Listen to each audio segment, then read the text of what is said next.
Welcome back to PR After Hours. I'm your host, Alex Greenwood, bringing you your weekly cocktail of PR and marketing tips that will help you and your business.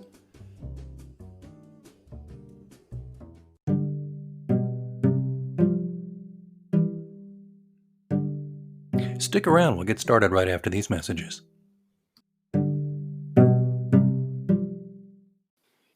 Hello, listeners. It's me, Alex, from PR After Hours. I hope you're enjoying the show so far.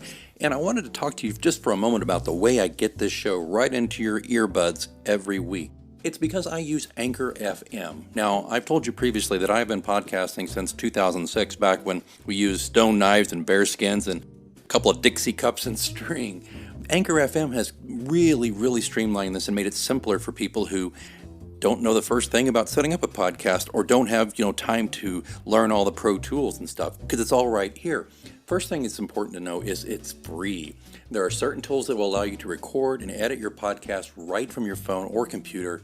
Anchor will then distribute your podcast for you so it can be heard on Spotify, Apple Podcasts, and many more. That's huge. Distribution is a big pain in the butt, to be honest with you, so it's really great Anchor FM can do that for you, and you're not paying hosting fees. That adds up every month. It's everything you need to make a podcast all in one place, so download the free Anchor app or go to Anchor FM to get started, and be sure to join me in the virtual cocktail lounge on PR After Hours.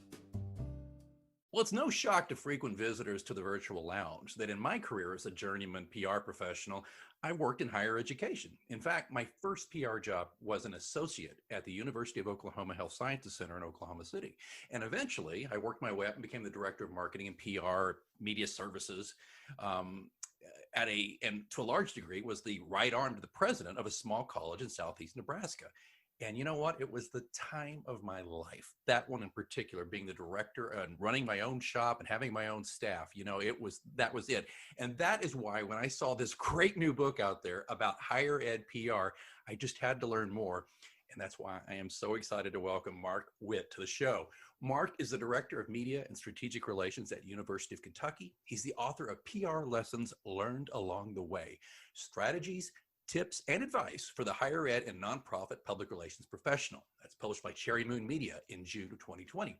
In its first month, this book remained as Amazon's #1 book for new releases in public relations. It has since been named to PRCA's recommended read list, and I totally agree with that. And Book Authority named it, get this, #1 best new PR book to read in 2020 and ranked it number 13 as being among the 100 best PR books of all time. I will add my humble accolades to this and agree, it definitely is. Marc Whitt, welcome to the Virtual Lounge. Alex, it is great to be with you and those who are listening. Marc, I'm effusive about this, as I said, because I worked in higher ed. As I mentioned, I started as an associate at the University of Oklahoma, a relatively comparable size school as to where you work now at University of Kentucky.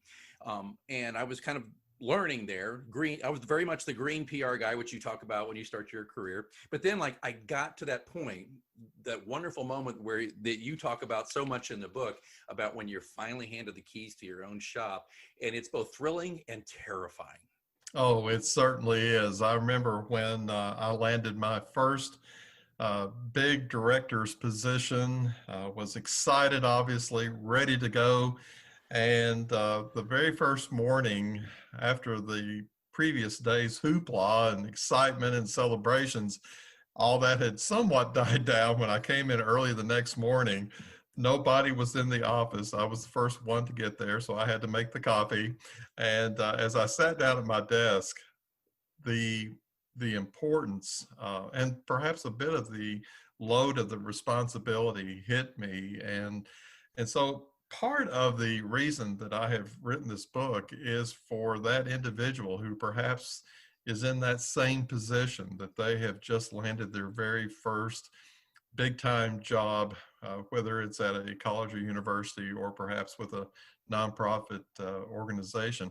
I will say though, Alex, one bit of a surprise since this book has come out, a bit of I guess you would call it an emerging audience, has been with either the boutique shop owner who has absolutely no PR background.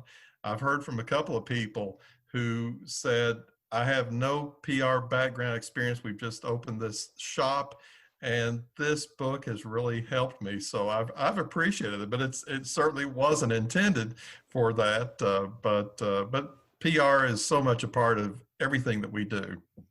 I totally agree with you, and I think I can get right into why they feel that way. But just to reemphasize what you just said, the when I remember my first day as a director, when you're an associate, you're just coming in, you're learning. Nobody expects much of you. When I get there, I'm the right arm of the president because this is a small college too. This is not a big university situation, but the enormity of it does sink in that first day. And just like you, I arrived early, made the coffee, and then all these people start coming and going, now what? And Exactly. it's thrilling Exactly. though. But this is what I want to get to, what you talk about with people who aren't even in the profession are finding this book useful.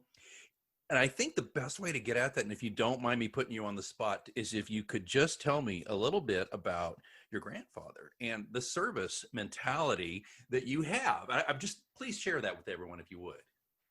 Well, thank you. I really appreciate that, Alex. My granddad, my maternal grandfather, was certainly one of my life's heroes. Uh, from the from as early as I can remember, my granddad Spears was such a legend, not only with his family but the community where he served. He owned and operated a service station, and hopefully there are few who are listening in who can remember actually when what service stations were before all the convenience stores popped up when you pumped your own gas. But he had a pure oil service station located in the heart of downtown in my hometown of Paintsville, Kentucky, population 3,000.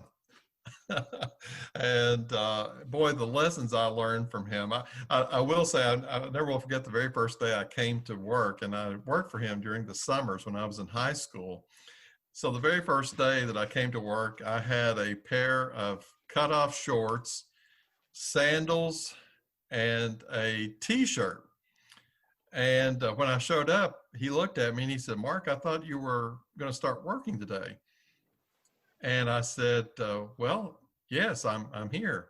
He said, not dressed that way. He said, we've got a uniform for you. And so sure enough, I put my Pure Oil service station uniform on and worked. And I just learned so much from him, Alex. And if I could just tell a real quick story of a lesson that I thought was significant and continues to remain with me. Where the station was located, there was an Army recruiting office right across the street. And the recruiter at that time, a sergeant, had a beautiful 1968 apple red Corvette. Ooh. And the job that I was placed that particular summer was I was in charge of all car washes, wax. Of course, now people refer to them as detailing. But before that word became kind of the buzz for today, I was in charge of making sure that if a car was pulled in, that by the time it left, it was as shiny, if not shinier, than what was found on the floor room of a car dealer. Right. And so he brought the car in and barked out the orders of how he wanted that car to look. And so I literally worked on that car for probably about 4 hours, making sure that everything from top to bottom was perfectly clean. So I was pretty proud about it, and my granddad was pretty proud about it. And having his approval meant a whole lot. And so the sergeant came back over, and it's the only time, Alex, that I have literally seen where the white glove test came out. Whoa. And this sergeant put his white glove on and started running down various parts of the car and could not find anything until, guess where he goes? To the tailpipe. No way. No way. To the tailpipe. And so obviously, there was soot all over it. These weren't chrome tailpipes. These were just the standard tailpipes you would have on a car.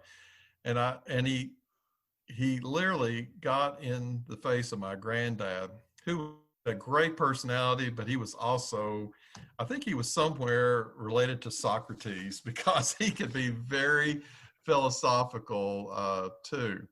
So after the sergeant, and I'm standing there feeling just tremendous guilt, thinking I'd placed my granddad in this position.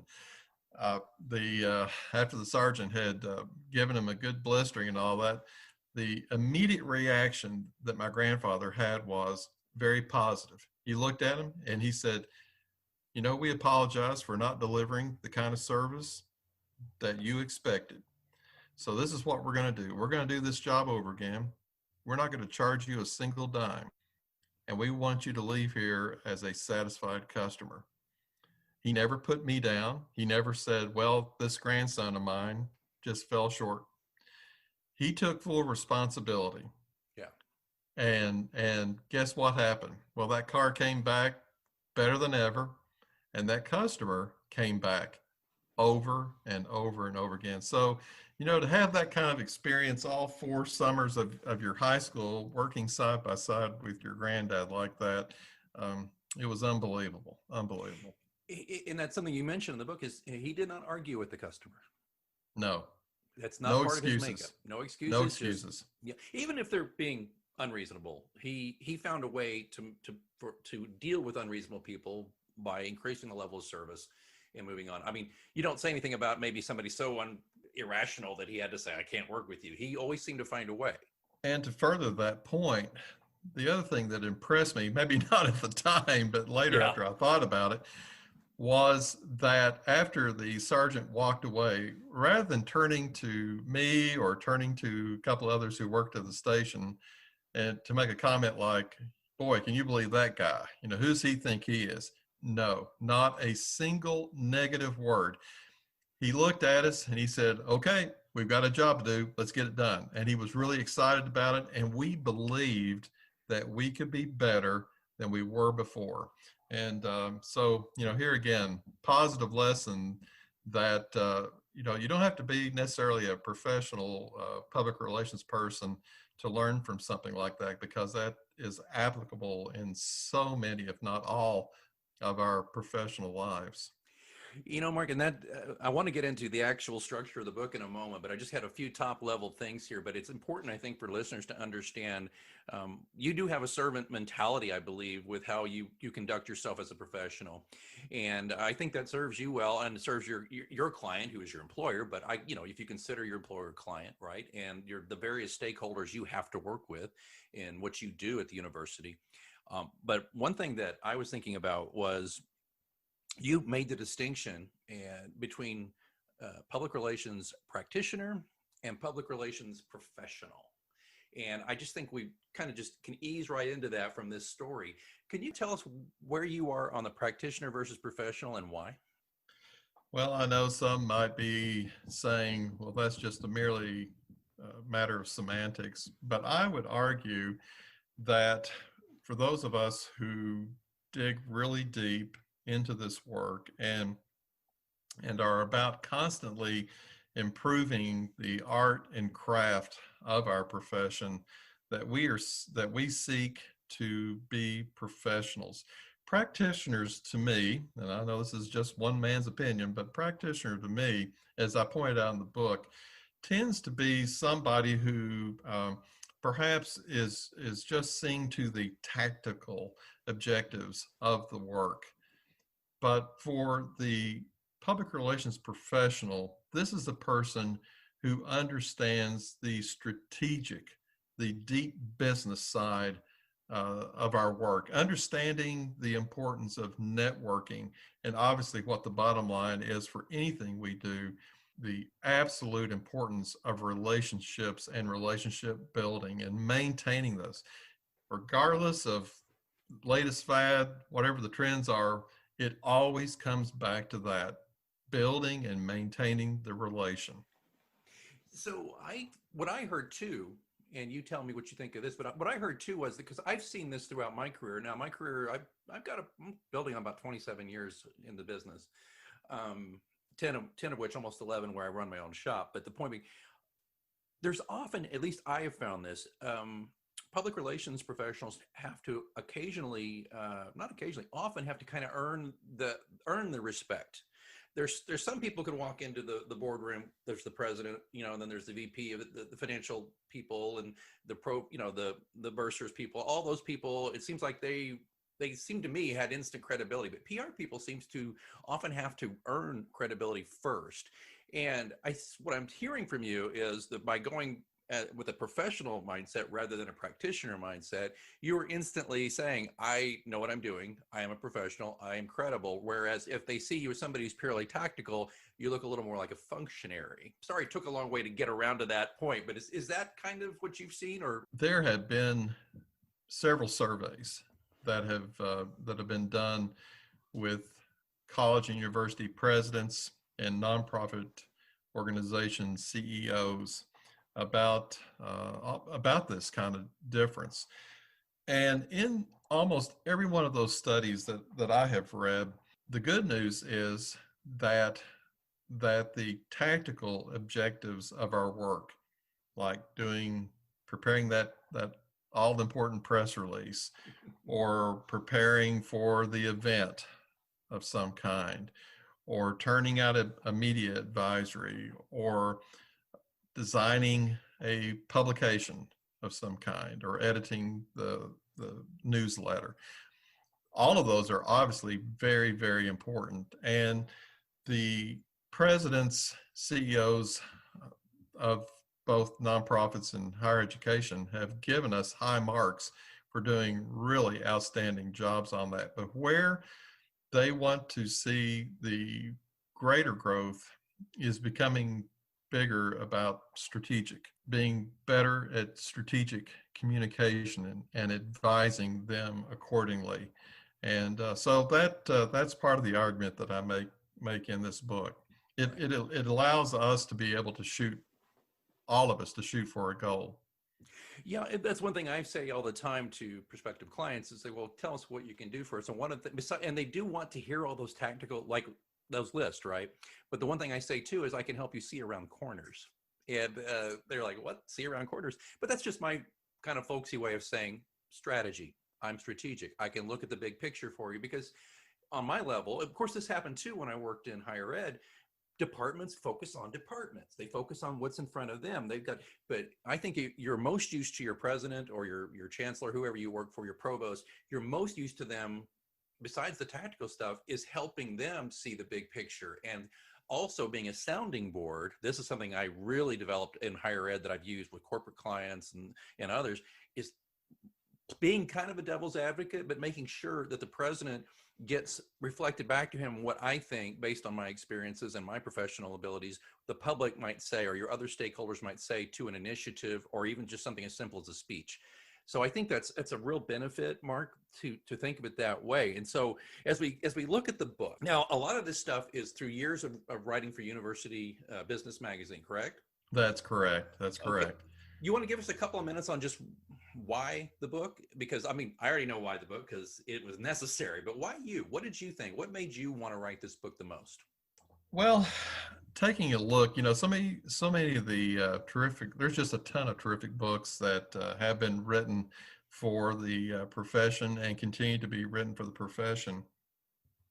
But I felt like that there needed, at least for where I was coming from, that there needed to be a book written in a very conversational tone, as if, say, Alex, you and I were meeting together over a cup of coffee and just talking shop. And I think that's very important. So the book is very conversational. And I wanted it also to, regardless of where you might find yourself in this career, perhaps as a young professional, or maybe you're in mid-career and you're looking at some advanced opportunities there. Or if you're like me, somebody who's been around since the dinosaurs were roaming the earth, that senior professionals also need to keep encouraged and to continue to push themselves to remain relevant in the work. Or perhaps you're a university or college PR student and you're excited, but you would like to have you're approaching graduation, and perhaps there's some tips, advice, counsel that somebody who's been in this work for a while, you might be willing to take a look and learn from that. So this book was written with each of those stages of life in mind. Now, this book, as you know, since you've read it, is not a memoir. This is not the life of Marc Whitt. And if that were the case, the probably the only two people that would buy it would be my wife and my mom. Now, my kids, I've got three kids. They probably would buy it just to make Dad happy. But this is not a memoir. This is true to life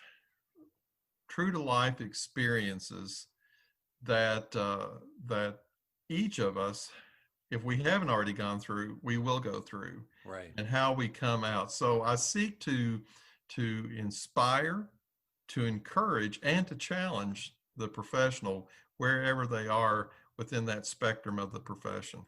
Yeah, and what's great about this, listeners, is that Marc's book doesn't have to be devoured in one sitting, although, frankly, it's such an easy read because he is very conversational. And by the way, that's particularly why I wanted you on this show, because that's what this show is. It's just two pros talking, having a conversation, seeing where it goes. I'm one of the few shows where they always ask me a lot, not always. I get this from potential guests. Well, can you give me a list of questions? I'm like, well, I can give you a couple, but I just try to bite the apple and then keep going. I don't really have the whole thing scripted out, and that seems to work best. So that's how this book is going. But folks, what you're going to see here, besides, we're looking at well over 250 pages of stuff here, but what you're going to see here, besides various essays and articles about the crucial parts of a higher ed PR professional. We're talking everything from harnessing the power of social media to college branding, fundraising. There's so much here on fundraising. You can tell Marc has to do a lot with that. And that's just an area that I was pretty out to sea with. And we're going to get to that in a minute. When I was a PR director, oh my gosh.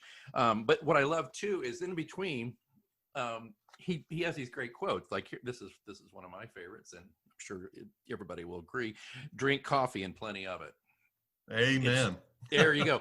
And this is, gosh, Marc, I'm happy about this book, but I'm also a little sad because you've written the book I wanted to write. So it's just, you've already covered everything. But this is another favorite little quote. He's like, because I've given so many speeches where I've had similar stories to this one, Marc.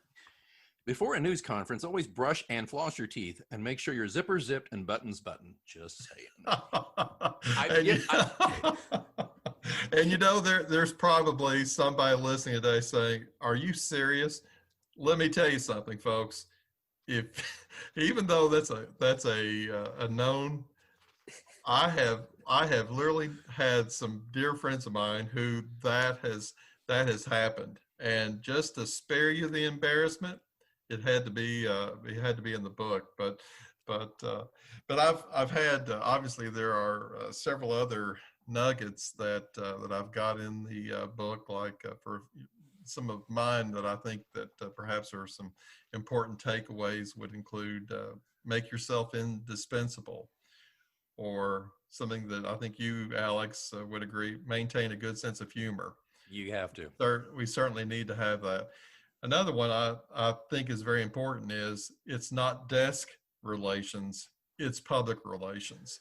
And for those of us who now find ourselves working remotely because of the pandemic, that's become a little bit more of a challenge, but thankfully, because we have programs that like Zoom that have become so big, it does allow us to put face to face.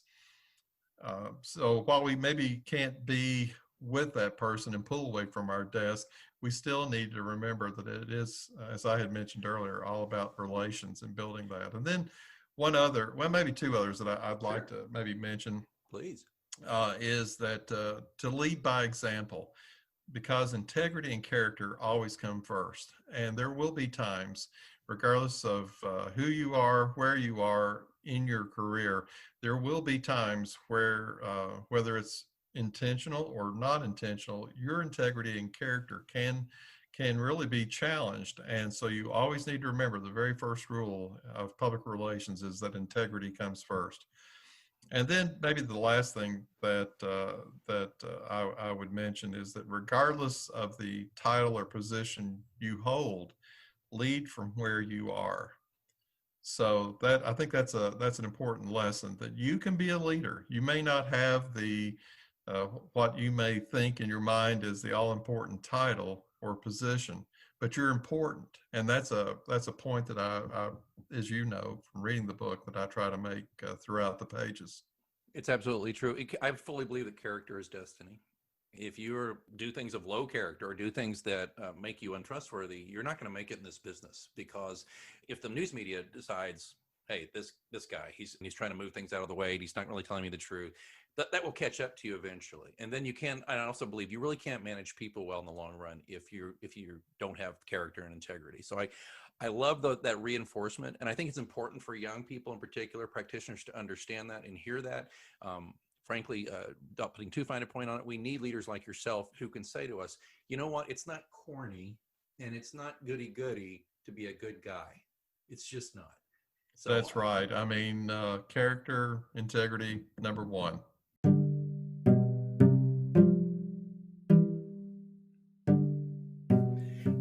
Well, we had a great interview there, and we're not finished yet. We're going to be back with more of Marc Whitt in our next episode, and we're going to talk a little bit more about his career, his life, and of course his book, PR Lessons Learned Along the Way, Strategies, Tips, and Advice for the Higher Ed and Nonprofit Public Relations Professional. And if you would like a chance to win an autographed copy sent directly from Marc to you, all you have to do is go to the link in the show notes to the AGPR Facebook page, leave a comment and say what you enjoyed most about or what you learned the most from this interview with Marc. And everybody who does that in the next week or so will be thrown into a hopper. We'll give you a number for your comment, and we'll do a random number generator, and we'll draw a couple of lucky winners to get a copy of Marc's book. So please make sure you do that. The link is in the show notes.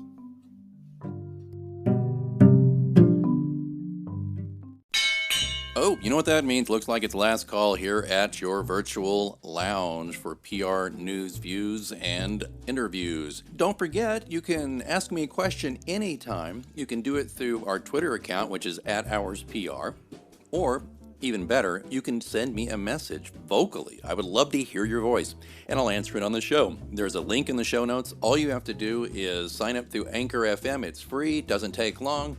And you record your message, I get the message, I will play your audio, just give me your first name and the city you live in, and then I will answer the question to the best of my ability right here on the show. Don't forget to, if you're enjoying this podcast, you can support it and help increase the frequency and value of the show. Just consider being a sponsor for your brand or your agency or just yourself because you're like, I like this show. Or just drop a few coins in the virtual tip jar. Either way, there's links in the show notes. Please check that out. All of that, of course, being in the show notes where you're listening right now or at prafterhours.com. I see that they're turning up the lights. Last call is over, and I've got to clean up this virtual lounge. And until next time, I'm Alex Greenwood, and you've been listening to PR After Hours on Anchor FM.